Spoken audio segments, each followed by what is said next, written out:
Good morning. Welcome to IB institute. आज 2 फरवरी है और आप सबको याद होगा 1 फरवरी से बजट रिलीज हो चुका है। हमारी देश की फाइनेंस मिनिस्ट्री निर्मला सीतारमन जिन्होंने बजट के बारे में डिस्कस किया। बजट की पूरी समरी हम लोग जानेंगे।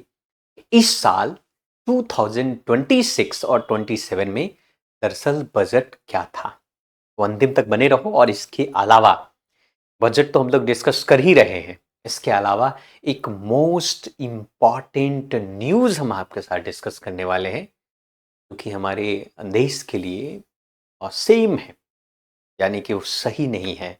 एपिस्टेन फाइल के बारे में आप सभी को पता होगा, तो ध्यान से अंतिम तक बने रहें। इस बार का क्या बजट है उसको हम समझेंगे।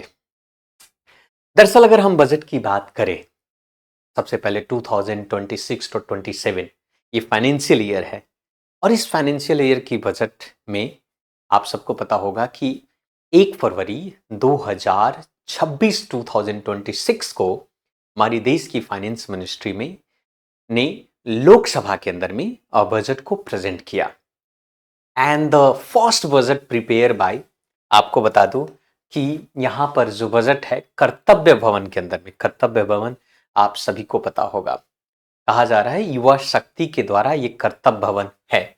चलिए थोड़ा हाइलाइट्स को समझते हैं, जानते हैं एक एक पॉइंट से, और लास्ट में अंतिम में मैं आपको क्वेश्चन सॉल्व करवाने वाला हूं कि बजट से रिलेटेड यूपीएससी में किस तरीके का क्वेश्चन पूछा जाएगा। तो लेट स्टार्ट।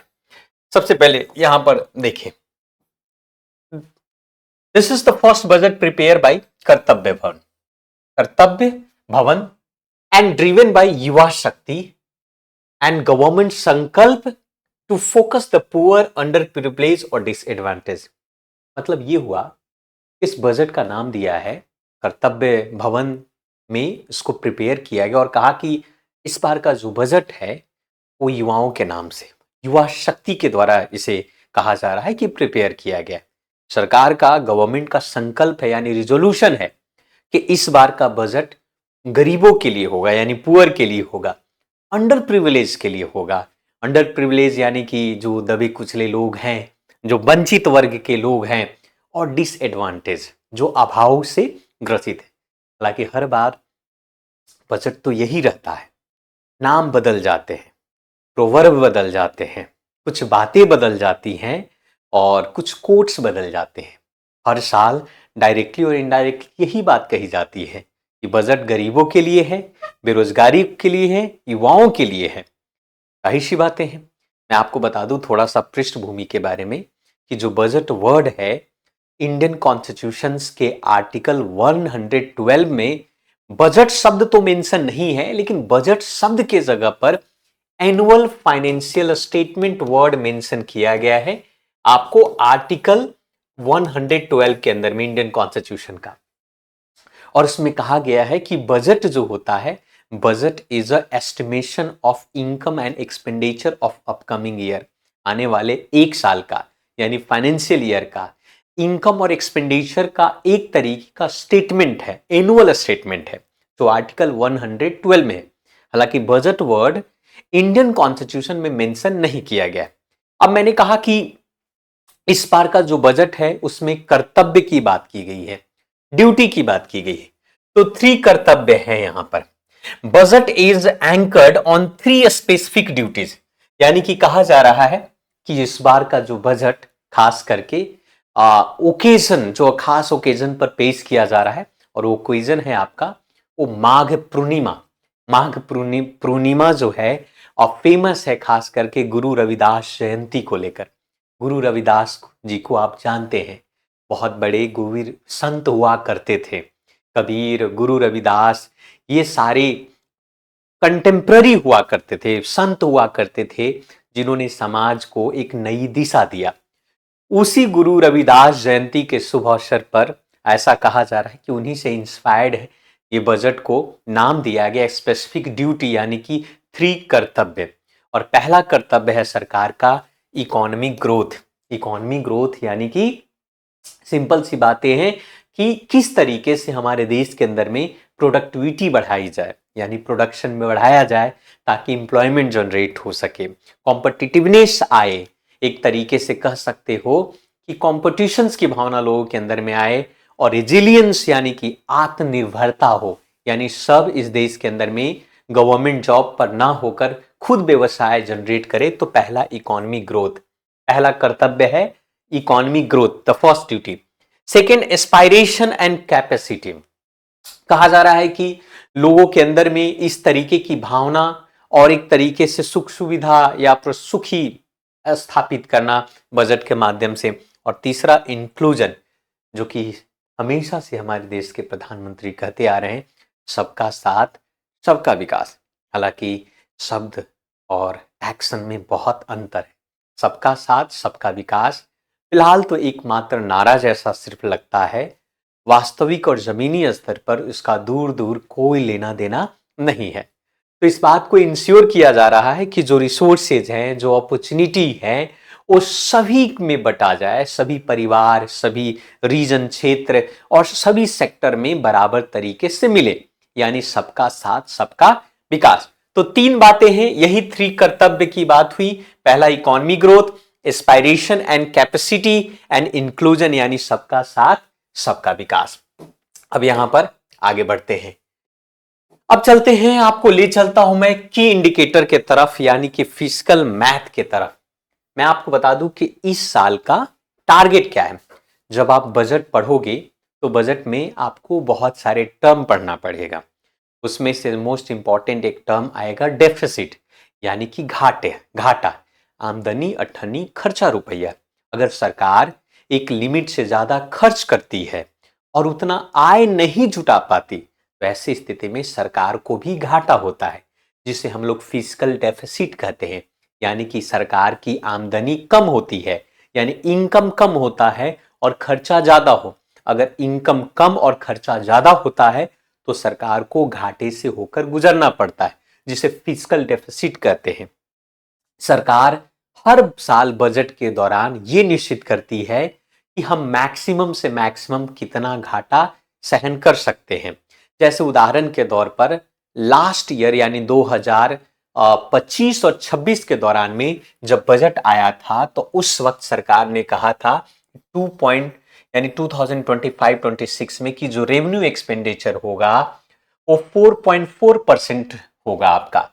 उससे इस बार थोड़ा कम किया है, यानी इस बार जो जीडीपी का 4.3% फिस्कल डेफिसिट होगा।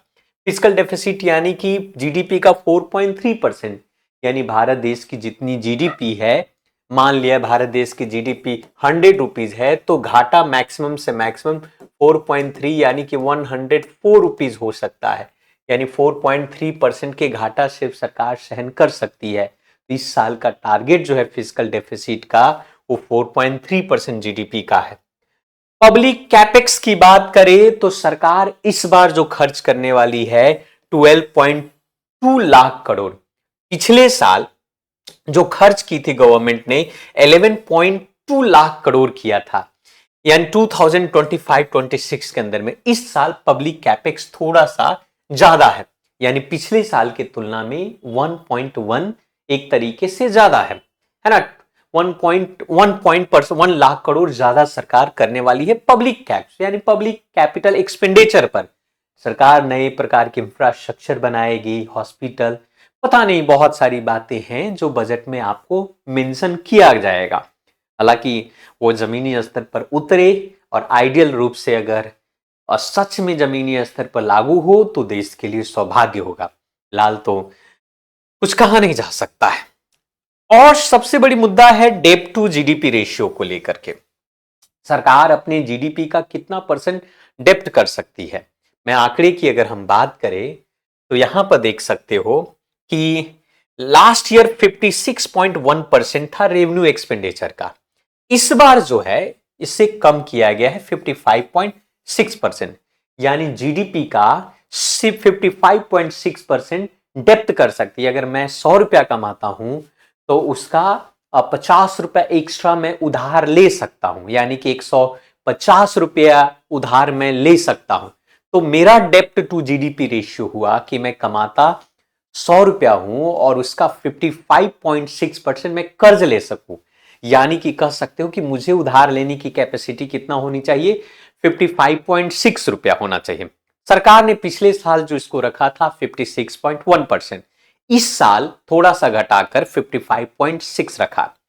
ग्रॉस मार्केट बोरोइंग की बात करें तो सरकार इस बार जो है 17.2 लाख करोड़ रुपए तक का मार्केट बोरोइंग कर सकती है फाइनेंशियल डेटेड सिक्योरिटी के फॉर्म में, यानी कि ये एक तरीके से समरी है, आंकड़ा है जो सरकार जो है इस बार इन्होंने पेश किया है। अब थोड़ा सा मैं आपको ले चलूंगा स्पेसिफिक सेक्टर वाइज कि सरकार इस साल सेक्टर वाइज में क्या करने वाली है। मैंने ये जो आंकड़े दिखाए वो आपके इनकम और एक्सपेंडिचर का आंकड़ा है, लेकिन सरकार डिनविन सेक्टर में कितना खर्च करेगी ये महत्वपूर्ण है। जैसे साइंस और टेक्नोलॉजी में गवर्नमेंट कितना पैसे खर्च करेंगी, किस तरीके की योजना लेकर के आएगी, मैन्युफैक्चरिंग कैसा करेगा सरकार, इस पर भी थोड़ी चर्चा होनी चाहिए। तो चलिए मैं ले चलता हूं आपको यहां पर स्पेसिफिक सेक्टर स्पेसिफिक इनिशिएटिव की तरफ हम लोग चलते हैं। साइंस एंड टेक्नोलॉजी और मैन्युफैक्चरिंग की बात करें तो बायोफार्मा शक्ति, याद रखिएगा ये आपके एग्जाम में क्वेश्चन बन सकता है। बायोफार्मा शक्ति क्या है? दरअसल सरकार ने कहा कि हम लोग 10,000 करोड़ रुपया तक आने वाले 5 वर्षों में हम खर्चा करने वाले हैं बायोफार्मा शक्ति पर। यानी जाहिर सी बातें हैं कि गवर्नमेंट डोमेस्टिक प्रोडक्शन करेगी एक बायोलॉजी और बायो सिमिलर फॉर्म में, जैसे मेडिसिन हुआ, इक्विपमेंट्स हुआ, इन सभी चीजों में, ताकि हमें दूसरे देशों पर निर्भर रहना ना पड़े। तो बायोफार्मा शक्ति एंड आउटले जो होगा गवर्नमेंट का 10,000 करोड़ रुपया ओवर 5 ईयर में, जो सरकार इकोसिस्टम बिल्ड करेगी, सरकार इंफ्रास्ट्रक्चर बनाएगी ताकि भारत देश में बायोफार्मा डेवलपमेंट हो सके। जैसे एग्जाम्पल के तौर पर भारत देश में बायोलॉजी और बायोसिमिलर जैसे प्रोडक्शन हो सके, जैसे मेडिसिन हुआ, मेडिसिन के इक्विपमेंट्स हुए, वैक्सीनेशंस हुए, और भी डिफरेंट चीजें की बात यहां पर कर सकते। सो बायोसिमिलर की बात करें, साथ में नए एनआईपीआर भी डेवलप करने वाली है। दूसरी बात करें एमएसएमई सपोर्ट की बात करें, एमएसएमई का जो फुल फॉर्म होता है, आपको बात करें माइक्रो स्मॉल मीडियम इंटरप्राइजेस, एक बहुत बड़ा सपोर्ट होता है खास करके ग्रामीण क्षेत्र में और शहरी क्षेत्र में। छोटे मोटे जो उद्योग वाले लोग होते हैं एमएसएमई के माध्यम से लोन लेकर के और अपना रोजगार और व्यवसाय को बढ़ाते हैं, जिससे रोजगार का सृजन होता है। यानी कि गवर्नमेंट में के अलावा लोग जो है प्राइवेट सेक्टर में बिजनेस के माध्यम से एम्प्लॉयमेंट जनरेट होता है। सरकार का इस बार जो कहा जा रहा है कि डेडिकेटेड रूप से 10,000 crore small and medium enterprises में वो नया एक्स्ट्रा फंड जारी करेगी, ताकि फ्यूचर कैंपियन के लिए, एंटरप्राइजेज के लिए आने वाले कल में और भी हो। गवर्नमेंट आईटी सर्विसेज में भी पैसा खर्च करना चाहती है। Safe harbour enhance 300 crore to 2,000 crore रुपए तक का। Common safe harbour margin fix 15.5% है। टैक्स हॉलिडे के बारे में अगर हम बात करें तो 2047 तक फॉरेन कंपनियां जो है क्लाउड सर्विसेज बनाएंगी Indian data centre.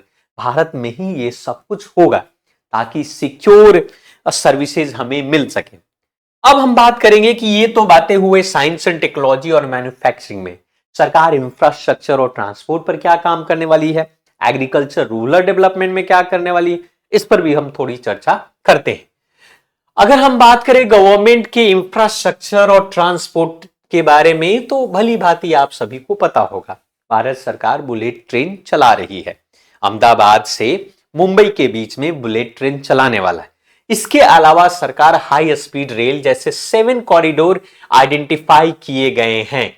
Growth connection जैसे मुंबई पुणे, दिल्ली वाराणसी सिल्लीगुड़ी, इन सभी क्षेत्रों में हाई स्पीड के रेल चलाए जाएंगे, ऐसा सरकार ने इस बजट में कहा है।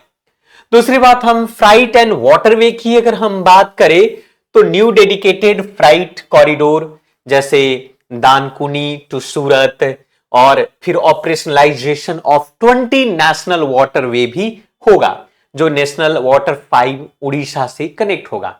इसके अलावा सरकार अर्बन डेवलपमेंट करेगी, यानी शहरी क्षेत्रों में भी विकास करेगा, जैसे city economic region to be mapped 5,000 crore पर सर एलोकेटेड 5 ईयर के लिए। उसी प्रकार से गवर्नमेंट एग्रीकल्चर के क्षेत्र में भी बहुत सारा काम करने वाली है। रूरल डेवलपमेंट में आपके एग्जाम में क्वेश्चन पूछा जाएगा भारत विस्तार से संबंधित, भारत डिटेल यानी भारत विस्तार। आपके एग्जाम में क्वेश्चन पूछेगा कि भारत विस्तार क्या है। भारत विस्तार एक मल्टीलिंगुअल एआई टूल इंटीग्रेशन है। वो एग्री स्टैक के लिए एक पोर्टल है जो ICAR पैकेज के द्वारा प्रोवाइड किया गया है, इसे कस्टमाइज किया गया है। ये कई भाषाओं में है। भारत के जो भिन्न भिन्न प्रकार की जो भाषाएं हैं उन भाषाओं में भारत विस्तार नामक के मल्टीलिंगुअल एआई टूल्स इंटीग्रेटेड बनाए गए हैं, खास करके ICAR और एग्री स्टैक के द्वारा जो इंटीग्रेट है। तो ये आपके एग्जाम में क्वेश्चन डायरेक्ट यूपीएससी के प्रीलिम्स में या स्टेट पीसीएस में पूछ सकता है। इसके अलावा कोऑपरेटिव्स की बात करें, कैटल फीड्स और कॉटन सीड से लेकर इन सभी चीजों में। इसके अलावा सी मार्ट्स जो मोस्ट इंपॉर्टेंट है, सी मार्ट यानी कि खास करके सेल्फ हेल्प ग्रुप वर्क की बहुत सारी महिलाओं के लिए सी मार्ट्स बनाया जा रहा है, यानी कम्युनिटी ओन्ड रिटेल एक तरीके से आउटलेट्स होगा जहां पर बाजार खुलेंगे, महिलाएं अपनी जो बनाई हुई चीजों को बेच सकती है, हैंडीक्राफ्ट से लेकर इन सभी चीजों के बारे में। तो गवर्नमेंट ने इंफ्रास्ट्रक्चर, ट्रांसपोर्ट और एग्रीकल्चर में भी बहुत सारा काम किया है, करने जा रही। इसके अलावा अगर हम बात करें सोशल सेक्टर के अंदर में, एजुकेशन, हेल्थ और स्पोर्ट्स के अंदर में अगर हम बात करें तो गवर्नमेंट ने, आपको याद होगा कि स्टेम एजुकेशन लेकर के आई थी। STEM, one girls hostel to be established in every district to support girls student in STEM, science, technology और मैथमेटिक्स। खास करके इसके लिए आपको याद होगा तो गवर्नमेंट ने निश्चय किया है कि हर जिला के अंदर में एक लड़कियों के लिए गर्ल्स हॉस्टल होगा, जो खास करके उन लड़कियों के लिए जो स्टेम में के सपोर्ट के, जो साइंस और टेक्नोलॉजी और मैथमेटिक्स और इन सभी चीजों की पढ़ाई कर रही हैं, उन महिलाओं को, उस लड़कियों को सपोर्ट के लिए। इसके अलावा ABGC सेक्टर्स की बात करें तो यहां पर लैब प्रोवाइड किया जाए और कहा जा रहा है कि 15,000 सेकेंडरी स्कूल्स और 500 कॉलेजेस में प्रॉपर लैब सेटअप किया जाएगा, वो भी Indian institute of creative technology के द्वारा, ताकि लोगों का साइंटिफिक माइंड डेवलप हो सके, बच्चों के अंदर में साइंस के प्रति भावना जागृत हो सके। इसके अलावा सरकार ने मेडिकल टूरिज्म की अगर हम बात करें तो मेडिकल टूरिज्म की शुरुआत किया है। 5 regional medical hubs to establish किया गया है आयुष और रिहैब सेंटर के द्वारा, यानी कि आयुष और रिहैब सेंटर के द्वारा 5 रीजनल मेडिकल हब्स बनाने की बात की जा रही है मेडिकल टूरिज्म के अंदर में। अगर हम खेल की बात करें तो पहले भी भारत सरकार ने खेलो इंडिया मिशन का आयोजन किया गया था। यह खेलो इंडिया मिशन लॉन्च किया जाएगा and transform to sector over the next decade, यानी 10 सालों तक के लिए ये बातें करें। तो अगर हम कहें तो बहुत ज्यादा नया नहीं है, वही पुराने जो बजट्स हैं उस बजट को एक तरीके से अपडेट किया गया है। अगर मैं टैक्सेशन की बात करूं, रिफॉर्म की बात करूं, तो इस पर भी थोड़ा हम चर्चा कर लेते हैं। डायरेक्ट टैक्सेस और इनडायरेक्ट टैक्सेस के बारे में भी हम थोड़ा बात करते हैं। अगर हम टैक्सेशन रिफॉर्म की बात करें तो न्यू इनकम टैक्स एक्ट जो 2025 में लाया गया था, वो अप्रैल 2026 से ये इफेक्टिव होगा, यानी इसको प्रभाव में लाया जाएगा, यानी कि सरकार जो है इसको लागू करने जा रही है। इसके अलावा जो है टीसीएस रेशनलाइजेशन की अगर हम बात करें, oversea tour package to reduce to the 2% from 5% and 20% और 5% से घटाकर 2% कर दिया गया। टूर पैकेज पर पहले 5% लगता था, अब घट करके 2% कर दिया गया। उसी प्रकार से एजुकेशन मेडिकल में जो सर्क लगता था वो भी घटा करके 2% रिड्यूस टू 2% कर दिया गया। फॉरेन एसेट्स की बात करें, कई बार हम विदेशों में खास करके हम जाते हैं तो वन टाइम जो 6 मंथ डिस्क्लोजर स्कीम हुआ करता था छात्रों के लिए, प्रोफेशनल्स के लिए, तो वो जो है सर्टेन साइज उसको भी थोड़ा कम किया गया है। कैपिटल गेन की बात करें, कई बार कैपिटल गेन टैक्स लगता था, जैसे मान लिया कि कोई आपने प्रोडक्ट खरीदा, कोई आपने एसेट्स खरीदे, एसेट्स का प्राइस जो है 10 लाख था, अब उसका प्राइस जो है 50 लाख हो गए, तो उस पर सरकार को कैपिटल गेन टैक्स देना पड़ता था। वो कैपिटल गेन टैक्स जैसे buyback share to tax as a capital gain, additional buyback tax applied, effective tax, ये 22% एज ए कॉर्पोरेट की तरह लगेगा, यानी कि कॉर्पोरेट टैक्स के तौर पर भी इसको देना पड़ेगा। सिक्योरिटी ट्रांजैक्शन टैक्स की बात करें तो फ्यूचर रेंज में कहा जा रहा है कि पहले 0.02% लगता था ये सिक्योरिटी ट्रांजैक्शन टैक्स, इसको बढ़ाकर 0.05% करने की बात की जा रही है। यानी कि पहले 0.02% था, अब ये बढ़ाकर 0.05% किया जाएगा। ऑप्शनल प्रीमियम की बात करें तो ये 0.1% तक 15% तक बढ़ा दिए गए। उसी प्रकार से मैं इनडायरेक्ट टैक्स और कस्टम टैक्स की बात करते हैं। अगर मैं कस्टम टैक्स की बात करूं तो सरकार पर्सनल इंपोर्ट पर tariff on dutiable goods for the personal, ये पहले जो है 20% हुआ करता था, उससे घटाकर अब 10% कर दिया। सरकार 20% से 10% तक ले जा रही है। पर्सनल इंपोर्ट टैक्स की बात करें, क्रिटिकल सेक्टर की अगर हम बात करें जैसे लिथियम आयन, अब बेसिक कस्टम ड्यूटी लगता है इस पर, इनको एग्जाम्पशंस किए गए हैं कैपिटल गुड्स से, यानी इस पर छूट दी गई है। उसी प्रकार से क्रिटिकल मिनरल्स हैं, उस पर भी बीसीडी जो है खास करके बेसिक कस्टम ड्यूटी एग्जाम्पशन यहां पर भी किया गया। एविएशन के क्षेत्र की बात करें तो वहां पर BCD exemption on the part of civil और ट्रेनिंग एयरक्राफ्ट और डिफेंस एमआरओ पर। उसी प्रकार से फिशिंग की बात करें तो फिशिंग कैच जो हम खास करके एक्सक्लूसिव इकोनॉमिक जोन में जो फिशिंग कैच है और हाई सी है जो इंडियन वेसल्स के द्वारा, यहां पर भी ड्यूटी फ्री लगाया जा रहा है, यहां पर भी आपको ड्यूटी नहीं लगेंगे। ड्रग्स की बात करें तो वहां पर भी बीसीडी एग्जाम्प्टेड है आपका 7 स्पेसिफिक ड्रग्स मेडिसिन, खास करके जो 17 मेडिसिन है उस पर भी। तो ये बातें, तो ये था जो मोस्ट इंपॉर्टेंट जो इस बार के बजट में आए हैं। इस पर बहुत ज्यादा बजट में आपको बहुत ज्यादा देखने को तो नहीं मिला, लेकिन हां जो भी कुछ है यही है। अब प्रश्न है आपके एग्जाम में किस तरीके का क्वेश्चन पूछेगा। With reference to union budget 2026-27 consider the following statement regarding to biopharma Shakti initiative. अब बायोफार्मा शक्ति इस इनिशिएटिव के बारे में, तो it is aim to build ecosystem for the domestic production of generic medicine only. ये बात गलत है। हमने कहा कि ये बायो मेडिसिन खास करके बायो सिमिलर और बायो से संबंधित चीजों पर बात किया जा रहा है, ना कि जेनेरिक मेडिसिन पर लेकर। तो पहला स्टेटमेंट गलत है, तो फर्स्ट गलत है, तो आप समझ सकते हैं इसका करेक्ट आंसर बी होगा। दूसरा स्टेटमेंट कहता है इट हैज ले 10,000 करोड़ रुपया सरकार नेक्स्ट 5 ईयर में खर्चा करने जा रही है। इसके अंदर में नए नए national institute of pharmaceutical education research बनाए जाएंगे, जिसको NIPR भी कहते हैं। तो इसका करेक्ट आंसर बी होगा। नेक्स्ट क्वेश्चन है आप लोगों का भारत विस्तार। यूपीएससी क्वेश्चन आपसे पूछेगी कि भारत विस्तार क्या है। ये भारत विस्तार क्या है मेंशन किया गया बजट 2026-27 में। और new high speed rail corridor बिल्कुल नहीं। एक तरीके से multilingual AI tools integrated to agri stack and ICR agriculture, बिल्कुल सही बात है। यही बातें हैं जो अभी हम लोगों ने पढ़ा है ना। और तीसरा जो है मैं आपके लिए छोड़ रहा हूं regarding to fiscal management target 2026-27 fiscal deficit target 4.3% of GDP, debt to GDP ratio जो एस्टिमेटेड है कितना परसेंट, और पब्लिक कैपिटल एक्सपेंडिचर जो है आपका कितना परसेंट है। अगर आपने ध्यान से इस वीडियो को देखा होगा तो आपको इस प्रश्न को उत्तर आप इजिली आप देंगे। अगर आपको नहीं आ रहा है तो फिर से एक बार आप वीडियो पीछे जाकर के देखें, मैंने इस पर बताया है ना। तो आप कमेंट सेक्शन में आप आंसर दें। तो ये था बजट की समरी जिसको हमने यहां पर एक्सप्लेन किया। आई होप आपको समझ में आया होगा। तो आप इस चैनल को सब्सक्राइब कर ले, बेल आइकन को प्रेस कर ले और वीडियो को जरूर शेयर करें और लाइक करें।